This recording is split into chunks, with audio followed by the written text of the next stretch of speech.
For centuries, the stories you've read, the prayers you've whispered, the beliefs you've clung to, they've all been part of a carefully crafted narrative. The God of the Bible might not be who you think he is.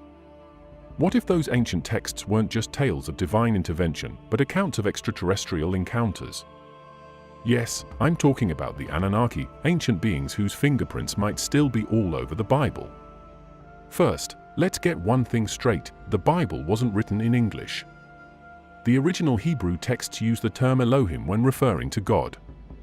And here's the kicker: Elohim isn't singular. It's plural.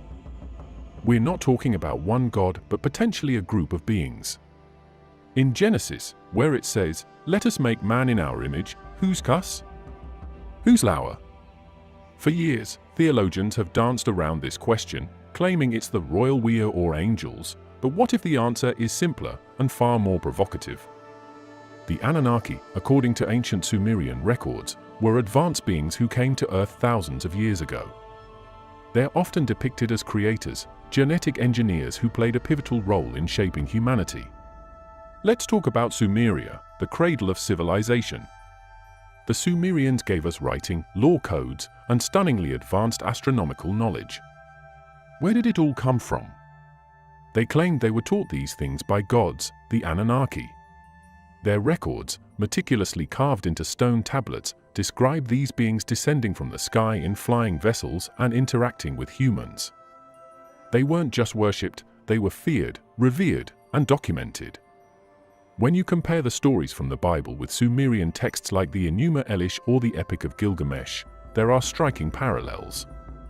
The flood story? That's in both texts. The idea of humans being created from clay. Sumerian said the Anunnaki mixed clay with their own genetic material. Sound familiar?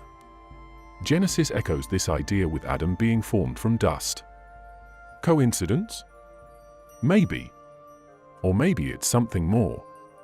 Think about Yahweh in the Old Testament, the fire, the smoke, the booming voice from the heavens. Primitive humans described advanced technology in the only terms they understood. That pillar of fire by night that led the Israelites through the desert? Could that have been a spacecraft? Ezekiel's vision of a wheel within a wheel?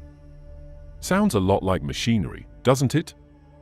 And don't even get me started on the Ark of the Covenant. It's described as radiating such power that anyone who touched it would die instantly. That doesn't sound like divine magic, that sounds like technology, advanced, dangerous technology that our ancestors couldn't comprehend. If the Bible is, in part, a record of ancient encounters with extraterrestrials, what does that mean for everything we think we know? Don't just take my word for it. Look into this yourself. The evidence is there, buried in ancient texts, hidden in plain sight. They're not just stories, they're accounts, clues, breadcrumbs leading us to a truth that's far more extraordinary than anything we've been taught. Let's talk about one of the most controversial ideas in the Bible, the relationship, or lack thereof, between Jesus and Yahweh. You've probably been told they're one and the same, two aspects of a singular divine entity. But what if that's not true? What if Jesus and Yahweh represent two entirely different ideologies, two opposing forces, one of love and compassion, the other of control and power? Look at the Old Testament. Yahweh is portrayed as a jealous, vengeful, and often wrathful deity. He orders genocides, punishes disobedience with plagues, and demands absolute obedience. His presence is described as terrifying: fire, smoke, thunder. Now contrast that with Jesus in the New Testament. Jesus preaches forgiveness, humility, and unconditional love. He spends his time healing the sick, uplifting the marginalized, and even forgiving his executioners. Let's go deeper into the texts. When Jesus speaks of the Father, he never explicitly refers to him as Yahweh. In fact, when challenged by the religious elite of his time, the Pharisees and Sadducees, Jesus criticizes their strict adherence to the laws and rituals handed down by Yahweh. He accuses them of being hypocrites, more concerned with rules than with the spirit of love and mercy. Was Jesus subtly rejecting the Old Testament image of God? Was he introducing humanity to an entirely different understanding of divinity? In John 8 verse 44, Jesus says something shocking to the Pharisees. He tells them, "You belong to your father, the devil." Wait a minute, what? These were the keepers of Yahweh's law, the very representatives of the Old Testament God. Why would Jesus say such a thing unless he saw a fundamental disconnect between their God and the divine truth he came to reveal? And then there's the matter of the Gospel of Thomas, a text excluded from the official canon but widely studied for its unique perspective on Jesus' teachings. In it, Jesus doesn't speak of a wrathful, controlling God. Instead, he emphasizes personal enlightenment, self-discovery, and the divine spark within every individual. No sacrifices, no wrath, no fear. This is a Jesus who is profoundly different from the God of the Old Testament. Now let's talk about the crucifixion. At the moment of his greatest suffering, Jesus cries out, my God, why have you forsaken me?" That line is often brushed off as Jesus quoting Psalm 22, but what if it's something more? What if, in that moment, Jesus was expressing a profound separation, not just from Yahweh, but from the entire paradigm of fear-based obedience that Yahweh represented? What if Jesus' mission was to liberate humanity from the chains of that old system and introduce us to a higher, more compassionate understanding of divinity? If Yahweh wasn't the Father that Jesus spoke of, then who or what was? Could it have been another being entirely? A being who opposed Yahweh's methods and sought to guide humanity in a different direction. Ancient texts outside the Bible, like the Gnostic writings, suggest that Yahweh could have been one of many lesser deities, powerful, yes, but not supreme. In this view, Jesus came to reveal the truth about a higher divine source, a source of pure love and unity, far beyond the tribalistic and vengeful Yahweh of the Old Testament. Don't just take my word for it. Dive into the texts yourself. Read the Bible with fresh eyes. Look for the inconsistencies, the contradictions, the moments where Jesus seems to diverge from Yahweh's narrative. The answers are there, hidden in plain sight, waiting for those bold enough to seek them. The Book of Enoch. This is one of the most controversial ancient texts, and for good reason. It wasn't included in the Bible as we know it today, but that doesn't mean it wasn't revered by early believers. In fact, the Book of Enoch was widely read and accepted in the early centuries of Judaism and Christianity, and it tells a story that completely flips our understanding of human history. The Book of Enoch describes a group of beings called the Watchers. These were supposed to be angels, divine beings tasked with observing humanity. But instead of just watching, some of them decided to interfere. They came down to earth, took human wives, and fathered a race of giants called the Nephilim. This wasn't some casual fling. It was described as a rebellion, a cosmic betrayal. Now, stop right there. Does this sound like the kind of angelic, pure beings you'd expect in a traditional religious narrative? These Watchers taught humans forbidden knowledge, weapon-making, cosmetics, astrology, sorcery. Think about what that implies. If humanity's early leaps in technology and culture were guided by these beings, then our progress wasn't purely organic, it was orchestrated. According to the Book of Enoch, the actions of the Watchers threw the world into chaos. The Nephilim, their hybrid offspring, were described as violent and destructive, wreaking havoc on the earth. The corruption became so severe that it supposedly led to the Great Flood, a divine reset button meant to wipe out the Nephilim and cleanse the earth of the Watchers' influence. This isn't just a fringe story relegated to a forgotten text. The influence of the Book of Enoch is all over the Bible. In Genesis 6 verse 4, it briefly mentions the Nephilim, calling them the heroes of old and men of renown. That's a sanitized version, but it's there. Jude and 2 Peter in the New Testament also reference the Watchers being punished and chained in darkness until the day of judgment. So why isn't this story front and center in mainstream religious teachings? Why was it stripped from the canon? If these Watchers were responsible for imparting knowledge and advancing human civilization, doesn't that make them look more like benefactors than villains? And if they were punished so severely for it, what does that say about the forces in control, the ones who wanted humanity kept in the dark? It makes you wonder who the real heroes and villains are in this story. Now let's talk about the war. The Book of Enoch describes a full-scale heavenly conflict. The Archangel Michael and other loyal angels wage war against the Watchers. This isn't the soft, sanitized angel imagery you see on Christmas cards. This was a battle, an actual war, with consequences that shaped the world. And here's where things get wild. Some scholars and researchers suggest that these conflicts might have been far more literal than we've been led to believe. Imagine advanced beings, yes, extraterrestrials, fighting for control over Earth and its inhabitants. The descriptions in ancient texts suddenly take on a whole new meaning. Flaming chariots, thunderous voices from the sky, pillars of fire, could these be descriptions of advanced technology? Weapons of unimaginable power? And it doesn't stop there. Some accounts suggest that not all the Watchers were destroyed or imprisoned. What if some remained, operating in the shadows, continuing to influence humanity? It raises the possibility that the so-called gods of mythologies around the world, Greek, Norse, Hindu, might all trace their origins back to these same beings. And let's not ignore the implications of the flood itself. The Bible and the Book of Enoch describe it as an act of divine justice, but look at it through another lens. Could it have been a deliberate attempt to erase the evidence of these hybrid beings and their influence on humanity? A reset, yes, but for whose benefit? Let's talk about something that completely blows the lid off the idea that ancient civilizations were primitive, advanced technology hidden in plain sight within ancient texts. Think about this. How does a society thousands of years ago describe technology that's far beyond their understanding? They use the only language they have. And when you go back and reread the Bible, it's packed with descriptions that sound eerily like machinery and technology, not miracles. Take Ezekiel's vision, for example. You've probably heard of it, the famous wheel within a wheel described in the book of Ezekiel. Now, theologians have interpreted this as some kind of symbolic vision, but let's break it down.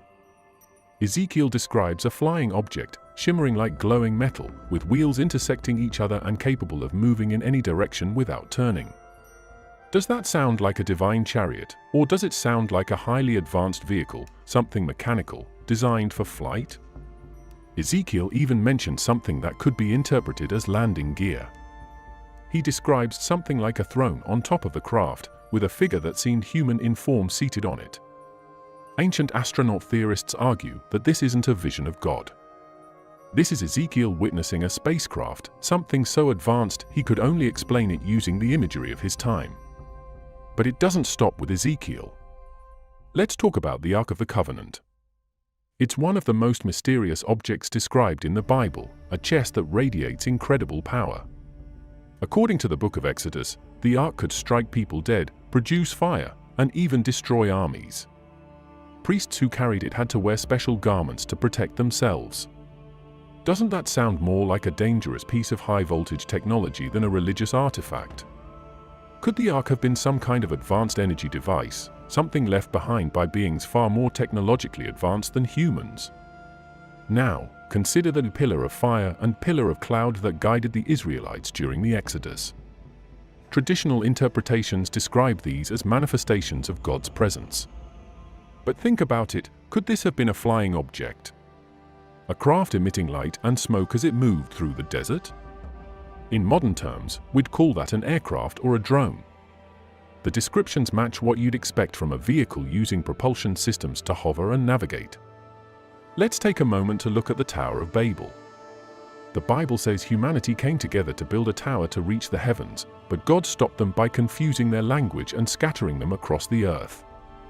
What if the tower wasn't just a metaphor? What if it was a literal attempt at advanced technology, maybe even a launchpad or some kind of gateway, stopped by more advanced beings who didn't want humans accessing their level of technology? And it's not just the Bible. These stories are everywhere in ancient cultures. The Vedic texts of India describe flying machines called Vimanas that could soar through the skies and engage in aerial battles. In ancient Egypt, hieroglyphs have been found that appear to depict modern aircraft, helicopters, submarines, and even spaceships. Coincidences? Or are these cultures describing the same technology, witnessed in different places and times? Here's where it gets really interesting. If these advanced technologies were real, who brought them here? The logical answer is that they weren't of human origin. the Watchers, the Anunnaki, or other beings described in ancient texts, whatever name you give them, may have introduced these technologies. And the reason they appear as miracles in the Bible and other records is because the people witnessing them had no context to understand what they were seeing. Think about how we'd describe a smartphone to someone from the 12th century. It would seem like magic, an object that lights up, lets you see people from far away, plays music. That's exactly what ancient people were doing when they described what they saw.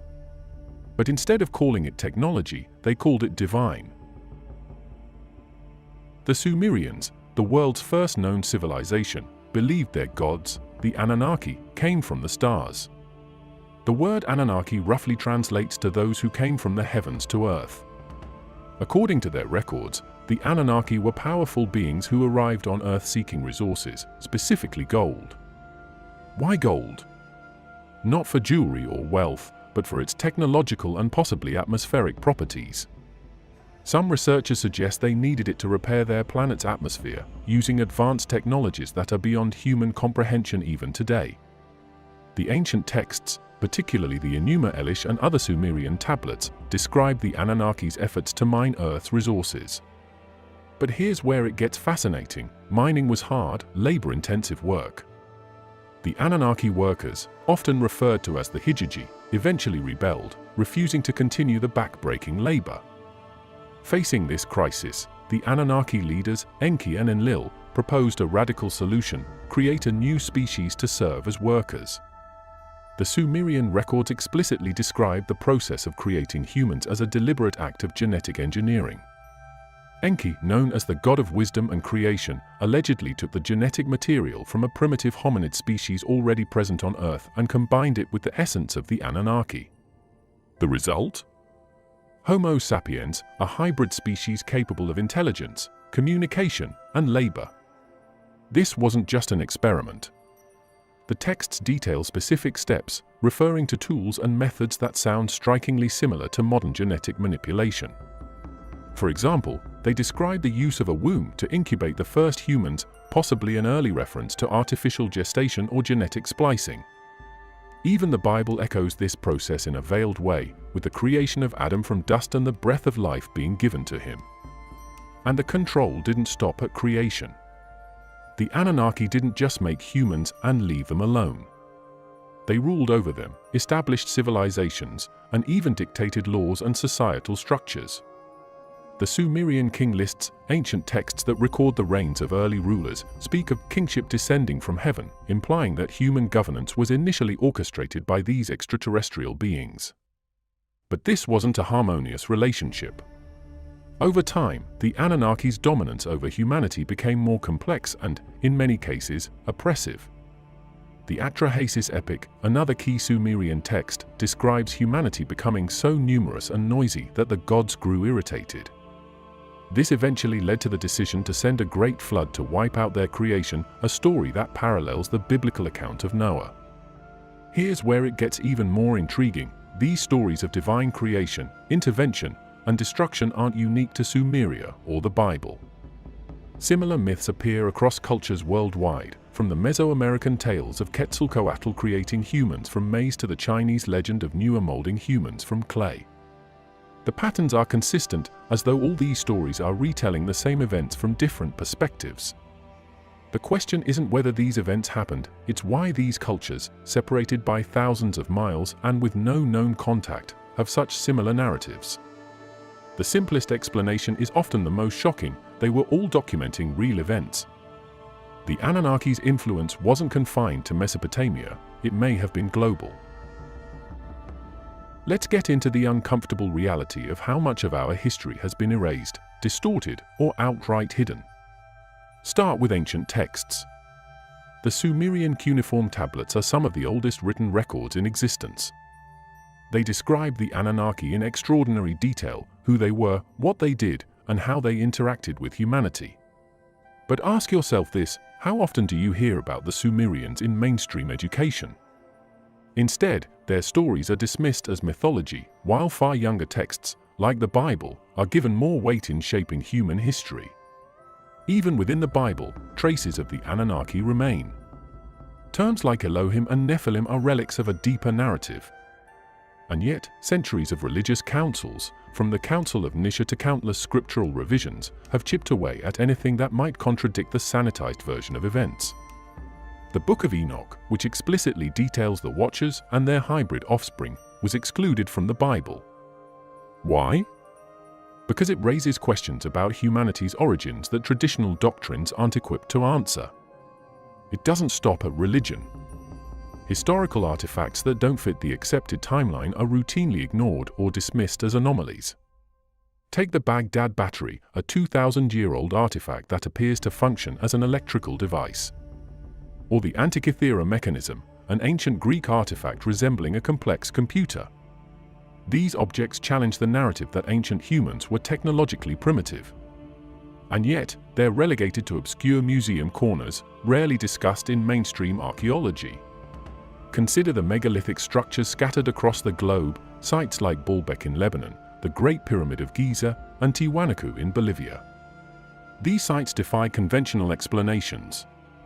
The precision engineering, the sheer size of the stones, and the alignment with celestial events suggest knowledge and capabilities far beyond what ancient civilizations should have had.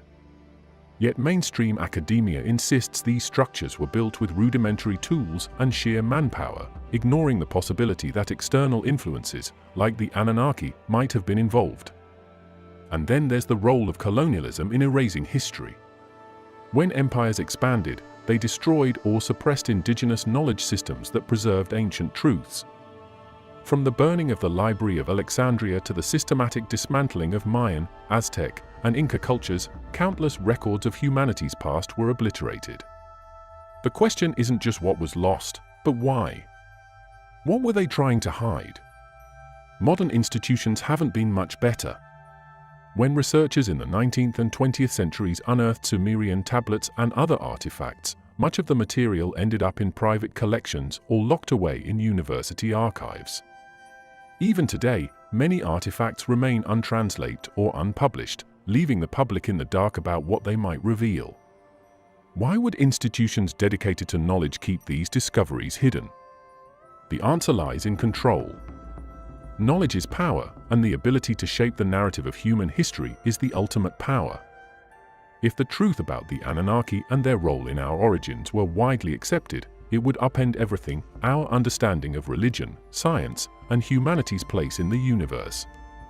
Those in power, whether political, religious, or academic, have a vested interest in maintaining the status quo. And let's not forget the influence of modern media. Popular culture often trivializes the idea of ancient astronauts, relegating it to the realm of science fiction and conspiracy theories. Shows like Ancient Aliens are entertaining, sure, but they dilute the seriousness of the evidence. It's an effective way to discredit the topic without addressing the actual data. Let's wrap this up by addressing what all of this means when we look at the bigger picture. For centuries, we've been told a version of history that keeps humanity small, disconnected from its true origins, and locked into systems of control. But when you start to connect the dots, from the Anunnaki's genetic experiments to the advanced technology buried in ancient texts and the deliberate suppression of critical knowledge, it becomes clear our history is far more extraordinary than we've been led to believe. The Anunnaki, as recorded by the Sumerians, were not just distant deities or mythological figures. They were physical beings who walked among humans, shaping civilizations, laws, and even our very biology. Their influence wasn't limited to Mesopotamia, it stretched across the globe. You see traces of their presence in the pyramids of Egypt, the megaliths of South America, and even in the astronomical alignments of ancient sites. These weren't coincidences. They were deliberate, precise, and incredibly advanced actions by beings who operated on a level far beyond our current understanding. Now, let's get into the idea of why this narrative has been so fiercely controlled. Knowledge of the Anunnaki and their role in humanity's origins challenges the foundations of religion, science, and government. It shifts the focus from a purely divine creation story to one that incorporates elements of genetic engineering, extraterrestrial influence, and global collaboration between ancient civilizations. That's not just a rewrite of history, it's a complete upheaval of how humanity views itself. Even our most sacred institutions seem to have traces of this deeper truth. Consider the rituals, symbols, and texts that have survived thousands of years. Many of them can be traced back to ancient Sumerian practices and Anunnaki narratives, yet they've been repackaged into forms that serve the interests of centralized power structures. These distortions aren't accidents, they're tools of control. The less we know about our true past, the easier it is to manipulate us in the present. And this isn't just about the past. The evidence suggests that the Anunnaki didn't simply vanish after shaping human civilization. Many believe their influence persists in subtle ways, woven into our cultural myths, scientific pursuits, and even the hierarchies that govern modern society. From the obsession with gold in the global economy to the recurring themes of gods descending from the sky, the echoes of their presence are all around us. What makes this even more compelling is the idea that their return, or at least some form of renewed contact, could be imminent. Whether through advancements in space exploration, genetic research, or archaeological discoveries, humanity is on the brink of reconnecting with its origins. As we close this chapter, one thing is certain: the story of humanity is far bigger, deeper, and more complex than what you've been told. The Anunnaki aren't just relics of an ancient past. They're part of a narrative that spans galaxies, epochs, and dimensions. And we, as humans, are not just the result of their experiments. We are inheritors of a legacy that has the potential to unlock unimaginable power and understanding if we're willing to embrace it. Thank you for staying with me all the way to the end of this video. I know this was a lot to take in, but these conversations are crucial. Together, we're piecing together the fragments of a story that's been buried for millennia. If you found this as fascinating as I did, hit that like button, share your thoughts in the comments, and don't forget to subscribe for more deep dives into the mysteries of our existence. See you in the next video.